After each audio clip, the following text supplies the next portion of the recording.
If you're over 70 and starting to feel like people are treating you as if you've somehow faded into the background, you're not alone. Maybe your words get brushed aside in conversations. Maybe you've noticed people talking at you instead of with you. Or maybe the respect you once commanded, effortlessly and without question, feels like it's slowly slipping through your fingers. If that sounds familiar, I want you to know something important. You haven't lost your value, not one bit. And no matter what anyone else might say or do, you still deserve respect. Not because of what you used to do, not because of what you can still offer, but because of who you are. A lifetime of experience, of sacrifice, of lessons learned and wisdom gained. That doesn't disappear just because the candles on your cake are increasing. In fact, if anything, those candles should shine even brighter. Now, let me ask you something. Have you ever noticed how easily younger people assume they know better? That they interrupt, talk over, or ignore your ideas entirely? Maybe they even mean well, but there's an invisible wall that seems to grow with every passing year. And if you've ever felt invisible in your own family, at the doctor's office, or even in the grocery store, I want to say this clearly. It's time to reclaim your voice. You've earned the right to be heard. And not only heard, respected. Respect doesn't always come from others automatically. Sometimes you have to gently remind the world of the quiet power you carry. And the beautiful truth is, you don't need to demand it with a raised voice or harsh words. You can command respect simply by how you carry yourself, how you speak, and how you choose to live. And that starts with one very important thing: owning your worth. Let me tell you a story. A gentleman named Martin, 74 years old, used to be a respected business owner. After retiring, he noticed that people started treating him differently. Waiters spoke to his daughter instead of him. His neighbors stopped asking for his advice like they once did. And even his own son once said, "Dad, you don't have to worry about this stuff anymore. Just relax." Martin felt something inside him shrink. But then he did something small. He stopped apologizing for having an opinion. He started dressing in clothes that made him feel sharp again, not just comfortable. And most importantly, he started speaking with quiet confidence. No begging, no boasting, just truth. And you know what happened? People began listening again. That's the first and perhaps most powerful way to command respect after 70. Own your presence. Don't shy away from being seen. Whether you're in a room full of strangers or sitting at your family's dinner table, show up with the energy that says, "I belong here and I'm proud of who I am." This doesn't mean being loud or pushy. It means holding your head high, making eye contact, and speaking your truth with grace. You don't need anyone's permission to feel valuable. But when you believe in your own worth, it becomes much easier for others to see it too. Now that we've laid the foundation, let's talk about another quiet but powerful shift that changes how people treat you. Being selective with your time and energy. After 70, your time becomes even more precious. Not because life is winding down, but because you've earned the right to spend it where it matters most. When you give your time too freely to people who don't value it, you're teaching them that it's okay to take you for granted. So consider this. Do you find yourself saying yes out of habit or guilt, or just to avoid conflict? Do you ever go along with something even though it drains you? Like hosting when you're tired, or listening to someone complain without pause, or showing up to events that don't feel good to your soul? If so, it's time to lovingly protect your time.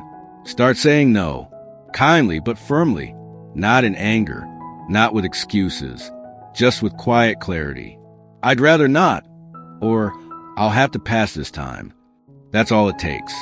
And when people see that your time is something you guard, they'll start to treat it with more care.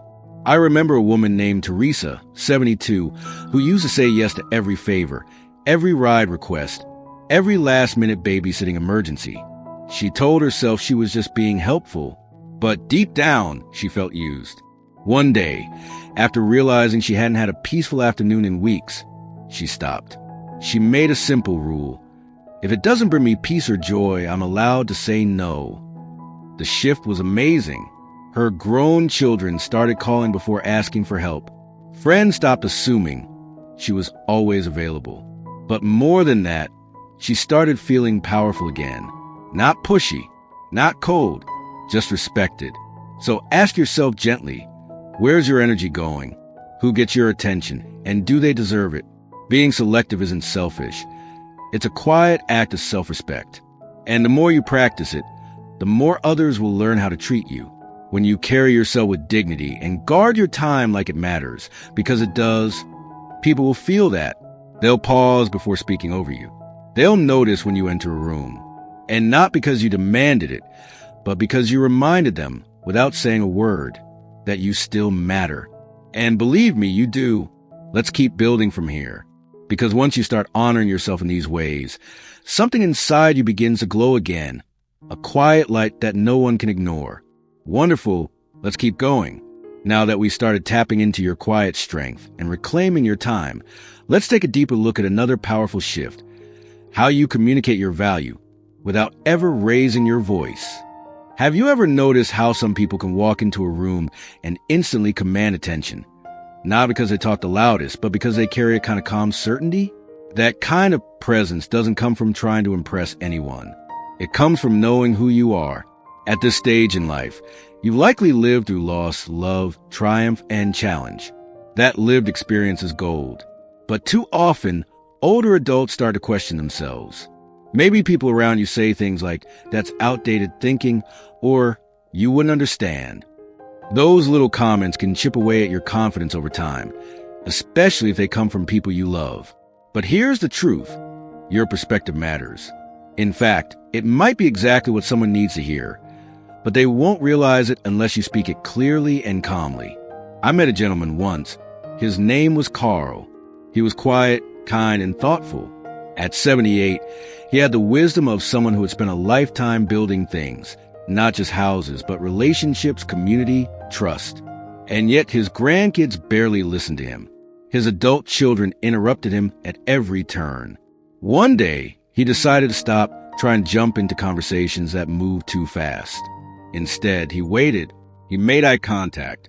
And when the moment was right, he shared just one or two sentences, something meaningful, well thought out. And you know what happened? Everyone stopped to listen because his words carried weight. That's the kind of presence you can grow into right now. Not by saying more, but by saying less with more intention. No need to prove yourself. Just speak when you have something meaningful to say. And when you do, speak it like it matters. Because it does. And when others interrupt, talk over you, or dismiss you, don't match their volume. Don't shrink either. Just pause. Look them in the eye. And return to what you were saying. That pause, that silence, it's powerful. It tells the room, "I'm not done." And over time, that calm strength teaches others how to treat you. Another shift, one that surprises many, is how you show up for yourself first. You spent your whole life taking care of others, your children, your partner, your parents, your community. But what about now? When was the last time you woke up and thought, "What do I want to do today?" Not because someone needs you, but because you deserve joy too? Here's the thing. People respect those who respect themselves. And one of the clearest ways to show self-respect is to keep doing the things that make you feel alive. Whether it's dressing in a way that makes you feel confident, staying active in your hobbies, or learning something new, those small acts of self-care say more than any speech ever could. I remember a woman named Elaine, 76, who used to love painting. But after her husband passed and the kids moved away, she stopped. One day, she pulled out her old brushes and started again just for herself. A few months later, her daughter came to visit and saw the paintings on the wall. "Mom," she said, "I forgot how talented you are." That single act, picking up the brush again, shifted something. Suddenly, her family didn't just see her as grandma or mom. They saw her as a person with passion, with identity, with power. So ask yourself gently, what did you once love that you've let go of? What makes you feel strong, capable, curious, or free? Is it gardening, playing piano, dancing in the kitchen, learning Spanish? Whatever it is, bring it back. Not to impress anyone, but to remind yourself that you are still here, still becoming, still worthy of wonder. That's what inspires respect. Not age, not authority, not even wisdom alone, but the way you live. And speaking of the way we live, let's not forget the people we choose to surround ourselves with. As we grow older, we may feel like we have to accept whoever stays in our lives, even if they drain us, even if they speak with sharp tongues or treat us as if we're fragile or foolish. But let me tell you something important. You are allowed to protect your peace. You don't have to keep allowing people into your world who make you feel small. Kindness doesn't mean putting up with mistreatment. Forgiveness doesn't mean letting disrespect continue. You can love someone and still say, "I'm not available for this kind of talk." You can be gracious and still hold your ground. And when you do, don't be surprised if people start showing up differently around you. Because the more you protect your space, the more others begin to realize they can't treat you any way they please and still expect you to stay. So today, as you move through your day, hold this thought gently in your heart. You are still becoming. You are not less because time has passed. You are more aware, more complete, more steady. The world may not always reflect that back to you, but that doesn't mean you stop reflecting it to yourself. Because how you see yourself is the first and strongest step in how others will come to see you too. So far, we've talked about owning your presence, protecting your time, speaking with quiet confidence, and living in a way that honors your own joy. These are powerful inner shifts. But there's another way to earn respect that often gets overlooked, and it starts with something simple: how you treat others, especially when they don't treat you well. Let's be honest. Sometimes the world around us can feel cold. Maybe someone talks down to you, assuming your age means you can't keep up. Or a stranger calls you sweetie or dear in a tone that feels more dismissive than kind. It happens far too often. And when it does, you may feel the urge to snap back or walk away altogether. But I'd like to offer something different. Not silence, not confrontation, but grace with boundaries. Grace with boundaries means choosing to be kind without shrinking and firm without being harsh. It's a gentle power of saying, I may be older, but I still expect to be treated with dignity. It's calmly correcting someone when they use patronizing language. It's responding to being ignored with, "Excuse me, I was speaking." It's not about being rude. It's about not disappearing. Because when you show others how to treat you, with that steady mix of kindness and self-respect, they learn. And more importantly, you teach yourself that you're worth standing up for. I once met a woman named Irene, 81 years old, sharp as a tack. She'd been a school principal for over 3 decades, raised 4 children, and was still leading her neighborhood garden club. But whenever she went to her doctor's office, she noticed the staff would talk to her daughter instead of her. One day, instead of quietly fuming, Irene smiled and said, "I appreciate your concern, but I'm still perfectly capable of answering for myself." She didn't raise her voice. She didn't shame anyone, but she made herself seen. And from that moment on, they never overlooked her again. That's the kind of strength that commands respect, not by force, but by presence. Now let's talk about something that might be a little more personal, but just as important: appearance. No, this isn't about vanity. It's about self-expression. Because whether we like it or not, how we present ourselves tells the world how we feel about ourselves.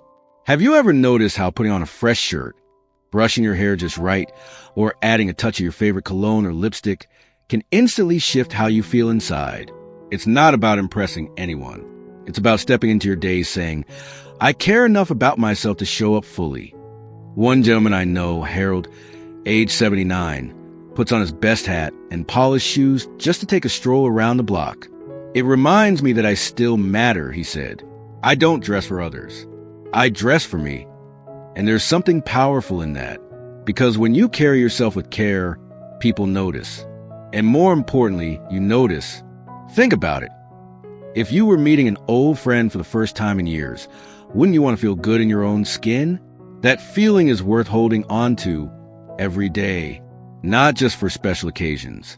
But perhaps the most powerful way to command respect after 70 is by continuing to grow. That's right. Just because you retired or slowed down in some areas doesn't mean you stop becoming. In fact, when people see someone your age still learning, still curious, still evolving, it makes them pause. It challenges their assumptions, and it earns their admiration. Maybe you've always wanted to learn a new language, or try a watercolor class, or volunteer at the library, or read all those books you never had time for. These aren't just hobbies. They are quiet declarations. I am still alive. I am still growing. And I am still here to be taken seriously.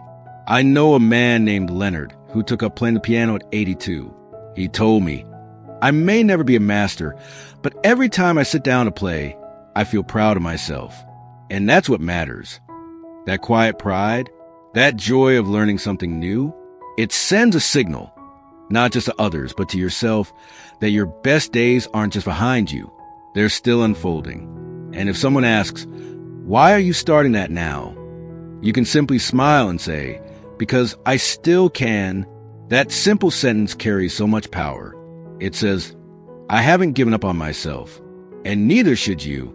So today, I invite you to think about one small thing you could begin, not for anyone else's approval, not for productivity's sake, but for the sheer joy of it. Let that be your quiet revolution, your way of saying, I still deserve respect, not just because of who I've been, but because of who I continue to become. And when you start living like that, something shifts. You stop waiting for others to respect you, and instead, you inspire it, not with loud demands, not with endless giving, but with steady self-respect, quiet boundaries, and a heart that refuses to shrink just because the years are moving forward. Because you, my friend, are still rising. As you continue living with quiet strength and intention, something remarkable begins to happen. You stop needing external permission to feel worthy.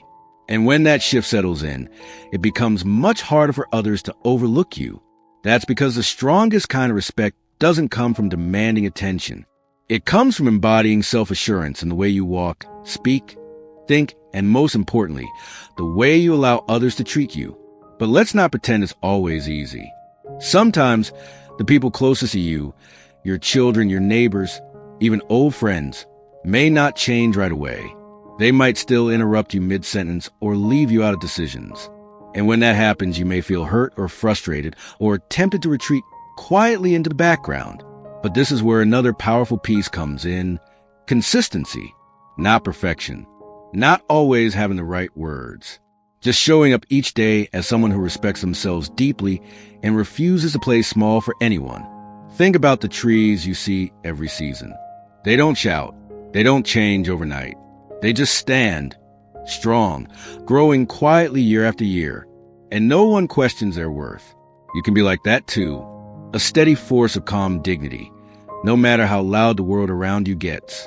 I once met a woman named Shirley, 83, quick-witted, and as independent as they come, but she had a daughter who constantly second-guessed her decisions. If Shirley wanted to cook dinner, her daughter would say, "Mom, that's too much work." If she offered her opinion on something, the response was often, "Mom, that's not how things are done anymore." You could see how it wore on her little by little, but Shirley didn't fight. Instead, she made small, quiet changes. She started making her own plans, even when her daughter discouraged it. She cooked anyway, and when she felt dismissed, she calmly said, "I trust myself, and I've lived long enough to know what works for me." It took time, but her daughter began to soften. She started listening more, asking instead of assuming, because Shirley wasn't begging for respect. She was modeling it. That kind of consistency, the choice to hold your ground without resentment, is more powerful than you think. Because when people realize you won't waver, that you won't chase or explain or apologize for your own worth, they have no choice but to meet you differently. Now, here's something else to consider. How often are you defending your age? You might not even realize it, but little comments slip out. "I'm just getting old," or "My memory isn't what it used to be," or "I guess I'm too old for that now." They sound harmless, maybe even lighthearted, but every time you say them, you're sending a message to others and to yourself. But what if instead you reframed it? Instead of "I'm too old for that," try, "I've never done that before, but I'm open to trying." Instead of "My memory's gone," how about "I need a second to recall, but I'll get there"? Instead of "I'm just old," try, "I've earned every one of these years." Words shape perception, and the way you speak about yourself tells others how to speak about you.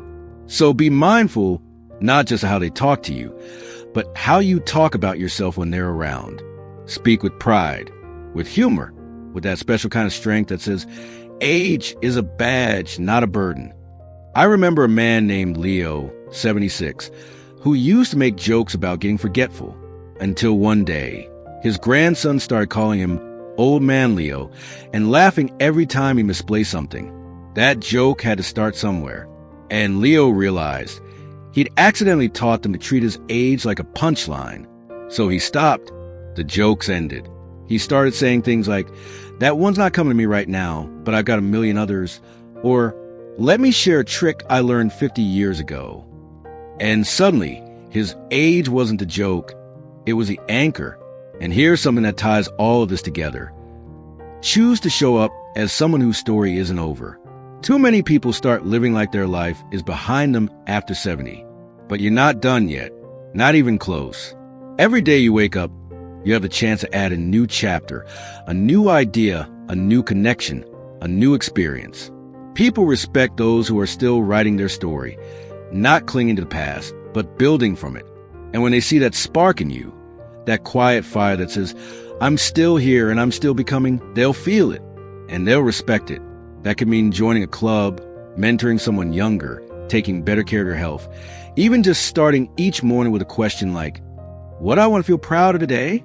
Small things, but they send a big message. This life still matters, and so do I. So take a breath, my friend. Let go of the idea that you need to earn anyone's respect all over again. You already have it inside you. The world may need reminders, but you don't need permission. You only need to stand in your truth, speak it gently, and carry it with grace. Because when you live with that kind of quiet certainty, the world can't help but notice. By now, you probably noticed something. The more you return to your own center, the part of you that knows your worth without needing anyone else confirm it, the less effort it takes to feel respected. And not because the world suddenly changes, but because you do. When you carry yourself with quiet conviction, the energy around you begins to shift. But there's one more piece to this picture that we haven't touched yet, one that might surprise you. Respect doesn't just come from how you move through the world. It also comes from how you respond to pain. And after 70, you've likely experienced your share of it. Loss, change, maybe even betrayal. There's a certain ache that comes with watching parts of your life fade. People you love passing on, roles you once held no longer needed, memories tucked away in boxes and albums. It's easy in those moments to close off, to shrink, to become bitter or resentful, to say, they don't respect me, and carry that wound like a shield.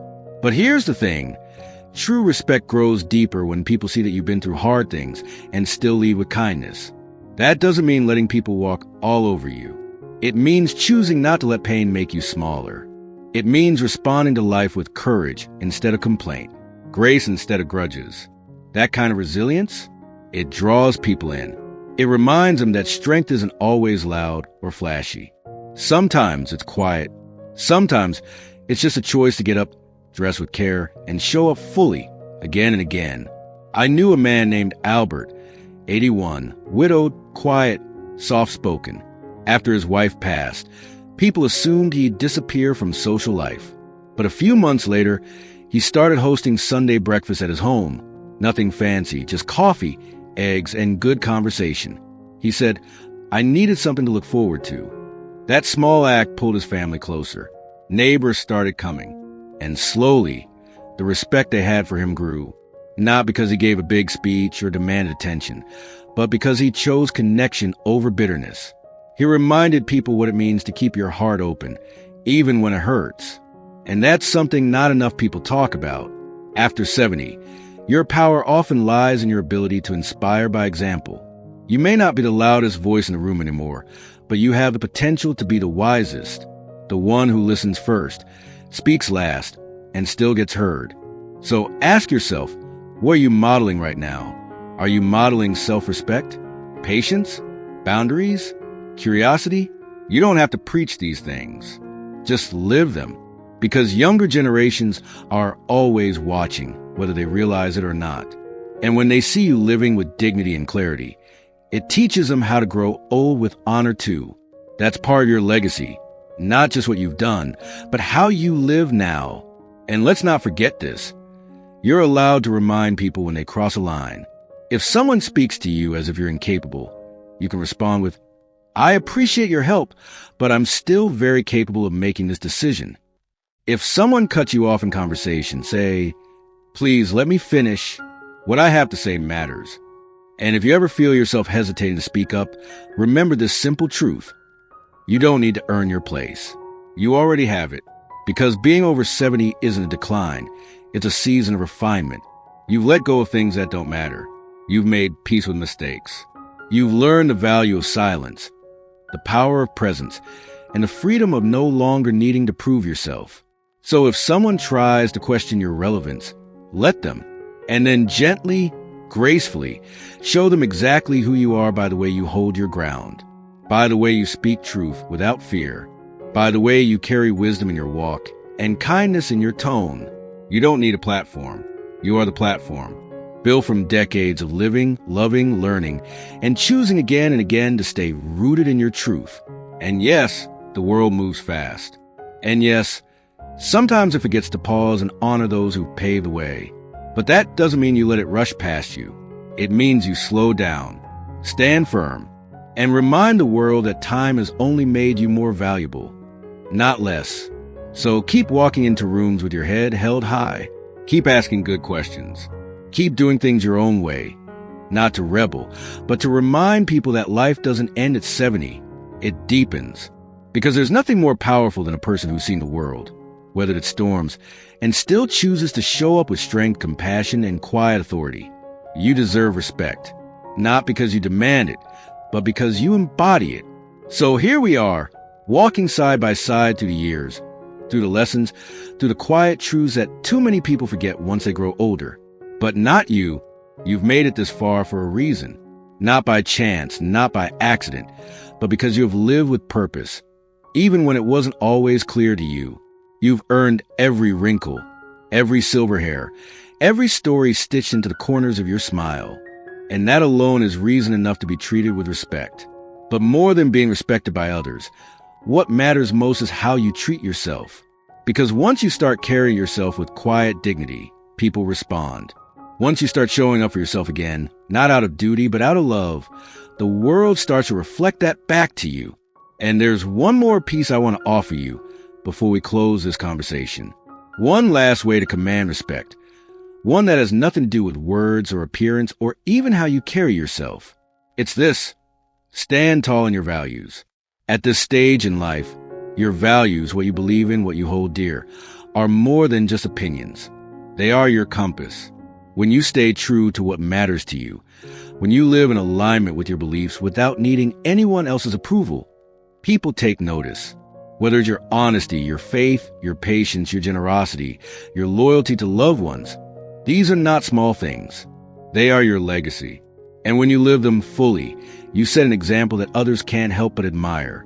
Even if you never say a word about what you believe, people can feel it in your actions, in your choices, in the steadiness you bring when things feel uncertain. That quiet strength, that unwavering sense of who you are, that is what makes others pause. That is what makes them listen when you speak.